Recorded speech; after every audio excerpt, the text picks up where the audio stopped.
ଛଣାଛଣି ଜିନିଷ କୁହ, ଭୋଜି ଭାତ କୁହ କି ହୋଟେଲ ବଜାର ଖାଦ୍ୟ କୁହ, ଚାରିଟା ଜିନିଷ ପଡ଼ିଲେ ପାଟିକି ଖାଦ୍ୟ ସ୍ୱାଦ ଲାଗୁଛି। ଏକ ହେଲା ଚିନି, ଦୁଇ ହେଲା ଲୁଣ, ତିନି ହେଲା ତେଲ, ଚାରି ହେଲା ମଇଦା। ପାଉରୁଟି ଖାଉଛ ତାହେଲେ ମଇଦା ପଡ଼ିଛି, ବିସ୍କେଟ୍ ଖାଉଛ ତାହେଲେ ବି ମଇଦା ପଡ଼ିଛି, ଚିନି ପଡ଼ିଛି, ଲୁଣ ପଡ଼ିଛି, ଏ ଯେଉଁ କୃତ୍ରିମ ତେଲ ପଡ଼ିଛି। ଆଗେ କ'ଣ ତେଲ ଗୁଡ଼ା ପେଡ଼ା ହେଉଥିଲା, ଚିନାବାଦାମ ତେଲ ଅଛି, ନଡ଼ିଆର ତେଲ ଅଛି, ରାଶିର ତେଲ ଅଛି। ଷଣ୍ଢ କ'ଣ ତେଲ ଖାଉଛି? ଷଣ୍ଢ ମାଙ୍କଡ଼ ଗୁଡ଼ା କ'ଣ ତେଲ ଖାଉଛନ୍ତି? ତାଙ୍କେ ଯେଉଁ ଫଳ ଖାଉଛନ୍ତି ସେ ଫଳରେ ତେଲ ଅଛି, ସେ ଖାଦ୍ୟରେ ତେଲ ଅଛି। ଆମେ ତେଲିଆ ଯଦି ଖାଦ୍ୟ ଖାଇବା ଅପେକ୍ଷା ତେଲ ଦରକାର। ଆଉ ଲୁଣ, ଫଳରେ ଲୁଣ ବି ଅଛି, ଫଳରେ ଚିନି ବି ଅଛି। ତମେ ଦେଖ ଆଖୁ ଖାଇଲେ ମିଠା ଲାଗୁଛି, କଦଳୀ ଖାଇଲେ ମିଠା ଲାଗୁଛି, ସାକରକନ୍ଦା ଖାଇଲେ ମିଠା ଲାଗୁଛି, ତାରି ସବୁ ଚିନି ଅଛି। ବୁଲା ପଶୁପକ୍ଷୀ ମାନେ ଅଲଗା ତେଲ, ଅଲଗା ଲୁଣ, ଅଲଗା ଚିନି ଏଗୁଡ଼ା ଖାଉନାହାନ୍ତି, ସବୁ ଫଳମୂଳରେ ସବୁ ଅଛି। ଭଗବାନ ଏମିତି କରିଛନ୍ତି ସେଗୁଡ଼ାକ ଆମେ ସିଧାସଳଖ ସେଥିରୁ ସବୁ ପାଇପାରିବା। ଆମେ ସେଇ ଖାଦ୍ୟକୁ ଛାଡ଼ିକିରି ଆଜିକାଲି ଯେଉଁ କୃତ୍ରିମ ଖାଦ୍ୟ ଖାଉଛେ ତା ଦ୍ୱାରା ବହୁତ ରୋଗ ହେଉଛି। ତେଣୁ ତୁମେ ଖାଦ୍ୟରେ ଛଣାଛଣି ଜିନିଷ ଫାଷ୍ଟଫୁଡ଼୍ ଯେଉଁ ଅଛି, ଫାଷ୍ଟଫୁଡ଼୍କୁ ଆଭଏଡ଼୍ କରିବ। ମୋର୍ ଡ୍ରିଙ୍କ୍ ୱାଟର୍, ବେଶୀ ପାଣି ପିଇବ, ଆଉ ଫଳମୂଳ ବେଶୀ ଖାଦ୍ୟରେ ନେବ।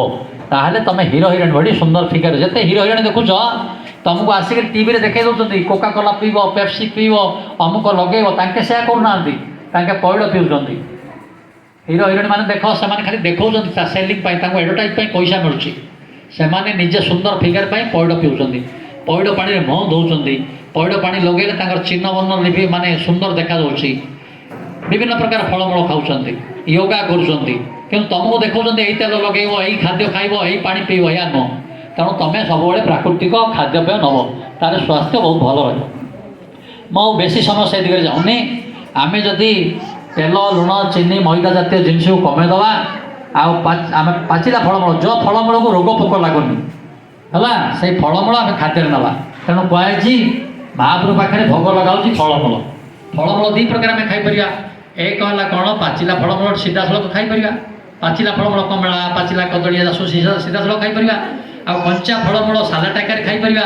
ଆଉ କେତେ କଞ୍ଚାରେ ଖାଇପାରିବାନି କି ପାଚିଲେ ଖାଇପାରିବାନି, ତରକାରୀ କରି ଖାଇବା ହେଲା। ତେଣୁ ତୁମେ ରୁଟିକୁ ଆଧା କରେ ସବ୍ଜିକୁ ଦୋନା, ପାନି ତିଗୁନା କରେ ହସନା ଚଉଗୁନା। ରୁଟି ଭାତ ଯେତିକି ଖାଉଛ ତା ଡବଲ୍ ଖାଇବ ସବ୍ଜି ମାନେ ଫଳମୂଳ। ଫଳମୂଳକୁ ତିନି ପ୍ରକାର ଖାଇହେବ। ପାଚିଲା ଫଳମୂଳ ଆକାରରେ ଖାଇହେବ, ସାଲାଡ୍ ଆକାରରେ ଖାଇହେବ। ସାଲାଡ୍ ବେଲେ ଯେଉଁଟା କାକୁଡ଼ି, କଣ୍ଟିଆଳି କି ଗାଜର କି ବିଟ୍ କି ଧନିଆ ପତ୍ର ଇତ୍ୟାଦି ଯାହା ମୂଳା ଇତ୍ୟାଦି କାଟିକି ତାକୁ ଟିକେ ଲୁଣ, ଦହି, ନହେଲେ ଲେମ୍ବୁ ରସ ଦେଇକରି ତାକୁ ଆମେ ଖାଇପାରିବା ଖାଦ୍ୟରେ। ସାଲାଡ୍ ଆକାରରେ, ଯେଉଁଟା ସାଲାଡ୍ ଆକାରରେ ବି ଖାଇପାରିବାନି, କଞ୍ଚାରେ ତରକାରୀ କରି ଖାଇବା ହେଲା। ଆମେ ଫଳକୁ ତିନି, ସବ୍ଜି ମାନେ ଫଳ। ରୁଟିକୁ ଆଧା କରେ ସବ୍ଜିକୁ ଦୋନା, ସବ୍ଜି ମାନେ ଫଳମୂଳ ଦ୍ୱିଗୁଣ ନେବା। ପାନି ତିଗୁଣା କରେ ହସନା ଚଉଗୁଣା, 3 ଗୁଣ ପାଣି ପିଇବା। ଗ୍ଲାସ୍ କରିକିରି ଘଣ୍ଟେ ଦେଢ଼ ଘଣ୍ଟାକୁ ଗୋଟେ ଗ୍ଲାସ୍, ଦିନରେ 8-10 ଗ୍ଲାସ୍ ପାଣି ପିଇଲେ ଆମର ରକ୍ତ ସଫା ରହିବ।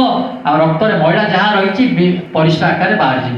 ଝାଡ଼ା ବି ସଫା ରହିବ, ସ୍କିନ୍ ବହୁତ ସୁନ୍ଦର ରହିବ, ବାଳ ବହୁତ ଭଲ ରହିବ, ଆଉ ପାଠ ଭଲ ମନେ ରହିବ। ପାଣି ଅଂଶ କମିଗଲେ ହେବନି। ତେଣୁ ଘଣ୍ଟେ ଦେଢ଼ ଘଣ୍ଟାକୁ ଗୋଟେ ଗ୍ଲାସ୍ ପାଣି ଦରକାର। ଝାଡ଼ା ପରିସ୍ରା କେବେ ବନ୍ଦ କରିବନି। ଲାଜ କରିକିରି ଯଦି ଝାଡ଼ା ପରିସ୍ରା ଲାଗିଲେ ସାର୍ କହିକି ଯିବ, ଝାଡ଼ା ପରିସ୍ରା ବନ୍ଦ କଲେ ବହୁତ ରୋଗ ହେବ। ସଫା ହେବା ଦରକାର। ତେଣୁ ପାଣି ନ ପିଇଲେ ବାଥରୁମ୍କୁ ଯାଉଛ, ପରିସ୍ରା କରୁଛ, ସେଠି ପାଣି ନ ପକେଇଲେ କେତେ ଗନ୍ଧ ହେଉଛି। ତମ ଦେହରେ ଯଦି ତମେ ପାଣି ନ ପିଇବ, ଏ ଡ୍ରେନ୍ ଗୁଡ଼ା ସଫା ହେବନି, ଆମ ଦେହର ମଇଳା ଠିକ୍ ରୂପେ ବାହାରିବ ନାହିଁ। ରୁଟିକୁ ଆଧା କରେ ସବ୍ଜିକୁ ଦୋନା, ପାନି ତିଗୁଣା କରେ ହସନା ଚଉଗୁଣା। ସକାଳୁ ଉଠିକିରି ପାଟି କୁଳୁକୁଚା କରିକିରି ଗ୍ଲାସ୍ ପାଣି ପିଇବ, ଗୋଟେ ଅଧା ଲିଟରରେ କେତେ ପେଟ ପୁରା ପାଣି ପିଇବ। ଆଉ ସେ ସମୟରେ କିଛି ଖାଇବନି। ଦେଖିବ 2-3 ଥର ତମର ପରିସ୍ରା ହେଇକି ସବୁ ବିଷ ବାହାରିବ। ଦିନରେ ମଧ୍ୟ ଅନେକ ଥର ପାଣି ନେବ। ଖାଇଲା ବେଳେ ଅଳ୍ପ ପାଣି ରଖିବ, ଖାଇସାରିକି ଢାଳେ ପାଣି ପିଇବନି। ଖାଦ୍ୟ ଭିତରେ ଅଳ୍ପ ଅଧା ଗ୍ଲାସ୍ ପାଣି ଶୋଷରେ ପିଇବ। କିନ୍ତୁ ଖାଇସାରିକି ପରେ ତ ସାଙ୍ଗେ ସାଙ୍ଗେ ଢାଳେ ପାଣି ପିଉଛ ପିଇ ନାହିଁ, ଖାଇବା ଅଧଘଣ୍ଟାଏ ପରେ ବା ଘଣ୍ଟାଏ ପରେ ତମେ ପାଣି ପିଇପାରିବ ହେଲା। ପାଣି ଅନ୍ୟାନ୍ୟ ସମୟରେ ତମେ ପିଇବ। ଖାଇଲା ବେଳେ ଅଳ୍ପ ପାଣି, ଗୋଟେ ଗ୍ଲାସ୍ ପାଣି ପର୍ଯ୍ୟନ୍ତ ପିଇପାରିବ ଯଦି ଶୋଷ ହୁଏ। ଆଉ ସକାଳୁ ଉଠିକି ନିଶ୍ଚିତ ରୂପେ ତମେ ପେଟ ପୁରା ପାଣି ପିଇବ, ଏଇଟା ମନେ ରଖ। ପାନି ତିଗୁଣା କରେ ହସନା ଚଉଗୁଣା, 4 ଗୁଣ ହସିବ ତ ମେଣ୍ଟାଲି ଫ୍ରି ରହିବ। ଆମେ ଯଦି ଏଇଟା କରିବା ଦେହ ବହୁତ ଭଲ ରହିବ। ଏ ଗୀତଟା ମୋ ସହିତ ଗାଇବ। ରୁଟିକୁ ଆଧା କରେ ସବ୍ଜିକୁ ଦୋନା, ରୁଟିକୁ ଆଧା କରେ ସବ୍ଜିକୁ ଦୋନା, ପାନି ତିଗୁଣା କରେ ହସନା ଚौगुना, पानी तिगुना करे हसना चौगुना, रोटी को आधा करे सब्जी को दोना, रोटी को आधा करे